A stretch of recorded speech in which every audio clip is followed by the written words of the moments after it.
You are watching the Friday edition of Platinum Northwest TV News. Good evening and thank you so much for tuning in. I'm Philadelphia Mangoeng. Let's take a look at the leading top stories. First up, the Royal Council has announced the postponement of the coronation of Kgosi Motsepe of Mangoeng, and the Auditor General of South Africa has outlined their role in society. In the business news, Samsung Electronics posted its fastest pace of sales and profit growth in years. And in the sports news, Bafana gears up for the 2025 AFCON.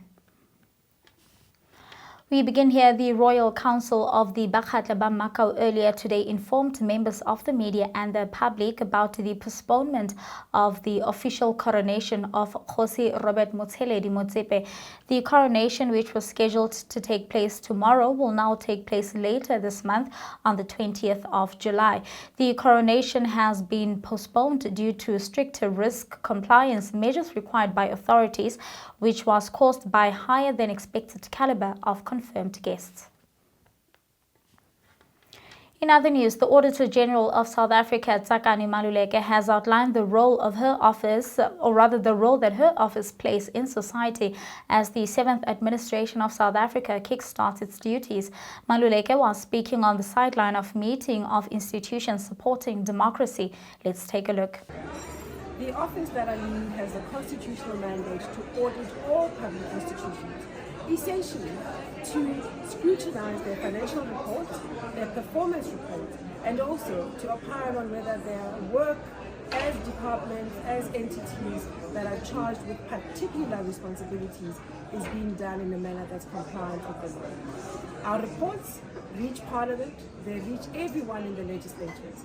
And so essentially, our work is such that we are partners to Parliament. We are partners to the public representatives in driving accountability, in driving consequence management, and ultimately in strengthening the systems of transparency within public institutions and across the entire public sector.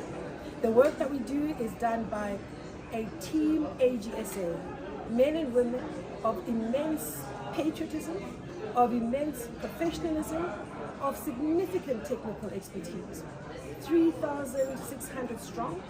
All of us work hard every single day to serve South Africa by delivering on this constitutional mandate. We have an international presence. We audit other institutions across the globe.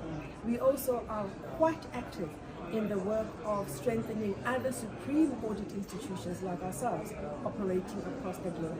Essentially, within AGSA, we have a globally relevant and recognized institution, one that's here to serve all South Africans. I am proud to lead Team AGSA, and I'm privileged to serve South Africa and its public representatives. Thank you. Now, returning Member of Parliament Oscar Matafa reflects on how the AGSA's report assisted him in his oversight role, and this is what he had to say. Good afternoon. My name is Oscar Matafa. I'm a returning member. In the 6th Parliament, I served in the Auditor General as a whip, and another committee that I served in is the Standing Committee on Appropriations.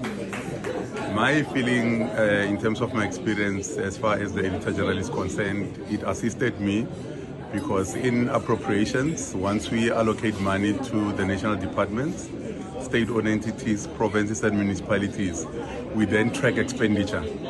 We also track compliance with the law. We track also how the spending patterns are compared to the expectations and the estimations they would have presented. The AG would assist us to be able to ensure that there is compliance with the legislation as well as practices that are required by law.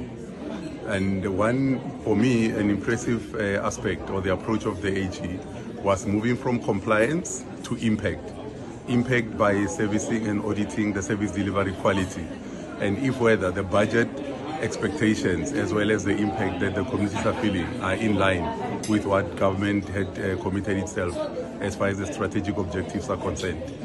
I'm looking forward again for another term where I'll be interacting with the AG, ensuring that accountability is strengthened using all instruments that are available. And obviously the independence of the Auditor General, which must be commended because thus far we have seen that come through. Thank you very much.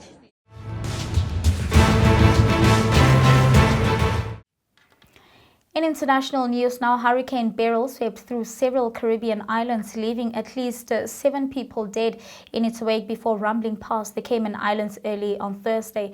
The hurricane ripped off roofs in Jamaica and left more than 400,000 people without power. It has also reportedly damaged 95% of homes on a pair of islands in St. Vincent and the Grenadines. What had been the earliest storm to develop into a Category 5 hurricane in the Atlantic weakened to a Category 3 by early Thursday, but remained a major hurricane. Early on Thursday morning, the storm's center was about 150 km west-southwest of Grand Cayman Island and 530 km east-southeast of Tulum. Meanwhile, the head of Mexico's Civil Defense Agency, Laura Velasquez, said that the Beryl is expected to be a Category 1 hurricane when it hits relatively unpopulated stretch of Mexico's Caribbean coast south of Tulum. Velasquez says that temporary storm shelters were being set up at schools and hotels if needed. Still on the international front now, the UK's Prime Minister-elect Starmer has promised to kickstart an era of national renewal after his Labour Party brought an end to 14 years of Conservative rule. 61-year-old Starmer said that the British people had developed an opportunity for the UK to get its future back and restore the country to the service of working people. Several world leaders have already congratulated Starmer for his success, including Ukrainian President Volodymyr Zelensky and Australian Prime Minister Anthony Albanese. Labour sailed past 326-seat threshold for a parliamentary majority, putting it on course for a landslide victory against outgoing Prime Minister Rishi Sunak's Conservative. So far, the party has gained 410 seats, giving it a 170-seat majority in the House of Commons. Here's the Prime Minister-elect's reaction. Remember, tonight and always, what this is all about. We have earned the mandate to relight the fire. That is the purpose of this party and of this government. We said we would end the chaos, and we will. We said we would turn the page, and we have. Today we start the next chapter, begin the work of change, the mission of national renewal, and start to rebuild our country.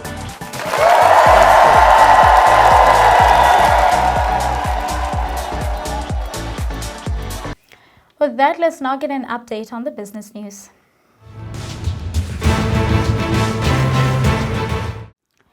In the business news, Samsung Electronics posted its fastest pace of sales and profit growth in years, reflecting a recovery in memory chip demand as AI development accelerates globally. Now, the results underscore how a $160 billion memory market is bouncing back this year from a severe post-COVID downturn driven by a boom in data centers and AI development. Samsung in May unexpectedly named Yang Yong-hyun, a memory chip veteran who is returning to the company after leading Samsung SDI Co. as the new leader of its most important business line.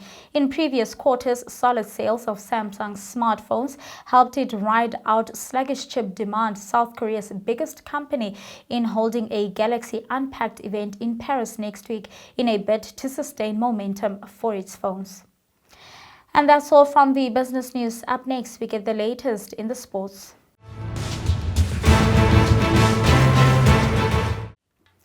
In soccer news, Bafana have discovered their opponents in the qualification journey towards the 2025 Africa Cup of Nations.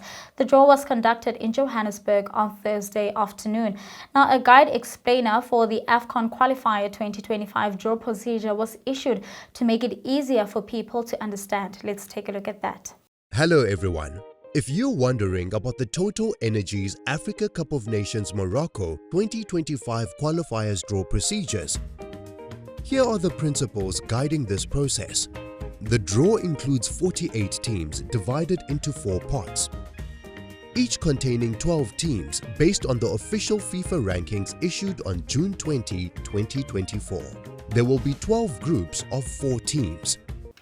Now, Bafana third place finishers in the last edition of the Continental Championship in Cote d'Ivoire have been drawn in Group K and will be traveling to Uganda, the Republic of Congo and South Sudan to determine their qualification for the 2025 showpiece in Morocco. The top two sides in each of the 12 groups will clinch their slots at the 35th edition of the tournament. The opening two rounds of qualifiers are scheduled for the next FIFA international window from the 2nd to the 10th of September, with double match days scheduled for the preceding window in October and November of this year. Now, CAF further confirmed the dates of the tournament, which will kick off on the 21st of December 2025 and conclude on the 18th of January 2026, less than 5 months before the start of the 2026 FIFA World Cup in USA, Canada and Mexico. In rugby news now, Springbok coach Ntu said that two-time Rugby World Cup winning captain Siya Kolisi will retain the captain's armband when the world champions return to the field in the Castle Lager incoming series, which kicks off against Ireland in Pretoria tomorrow. Kolisi, who is based overseas with French club Racing 92, will lead the team, ending speculation that Kolisi could be replaced by a locally based Bok captain. Kolisi guided the Springboks to the Rugby World Cup glory in 2019 in Japan and 2023 in France. Cheslin Colby, who was an injury doubt, has been cleared to play in the first test. Here's Colby ahead of their match against Ireland tomorrow. Hi guys, it's Jason Colby here. Just want to say we're really excited as a team for this coming Saturday. It's going to be a big one against Ireland, back in South Africa, back at Loftus, and we know what the true Loftus supporters will bring as the atmosphere and the energy, and for us as a team, we will feed off that. But yeah, this week has been incredible, good confidence within the group, and yeah, thank you so much for the support, and please come out and support the boys. Now, halfback pairing Faf de Klerk and Andre Pollard will resume their partnership in the starting 15, while Kwagga Smith, who usually comes on as a replacement, will also start. The Boks will go with a 6-2 split from the bench. The last time the Six Nations winners met the World Cup champions, the Irish won the group game at the Rugby World Cup. South Africa will face Ireland again next week and then travel to Bloemfontein to face Tier 2 nation Portugal for their final Castle Lager incoming tour. And that's a wrap for this week's bulletin. Thank you so much for watching. We'll be back again on Monday. Till then, have a blessed weekend. Good night and take care.